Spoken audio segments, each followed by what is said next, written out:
Omuhikirwa w'obukama bwa Bunyoro kitara Andrew Kirungi byakutaga nagira ngo n'ekyo busaso kushanga ngo abantu bagucwira umuze okushiisha emitwe hinguririze nk'okuhinga emishara okutuganda ebibira barukosya amakara n'okushara embaho hamwe n'ebindi.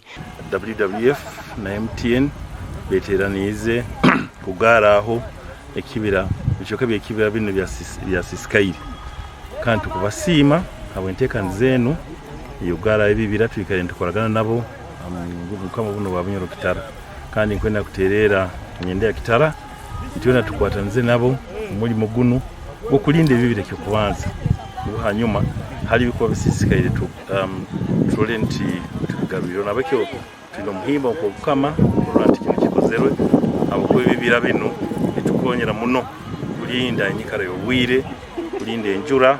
Byakutaga yagambe obuya bari munjenyi mukuru amukoro go kurinda ensi ogwatebekanisa gwa MTN Uganda ayitene cheri ya St Joseph's Technical Institute omurikizira mfumbo mu district ya KIKUUBE. Where the forests have been degraded, we replant them so that we have the environment conserved, so that we can manage climate change and also rainfall patterns which have affected agriculture in this area. We are sending a clear message.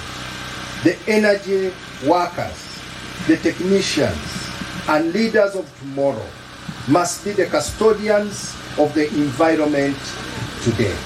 Ibrahim Senyonga urukurugumwe MTN Uganda nagira ngo bakozire impata n'aba WWF okubyara emitomo hectares 12 ahari mutembe tekenuko.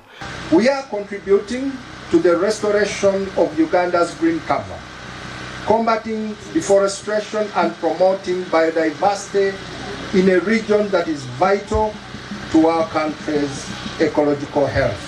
Some of our local leaders, the LOC1 chairpersons, have gone ahead to promote what I would call encroachment in the fragile ecosystem. How?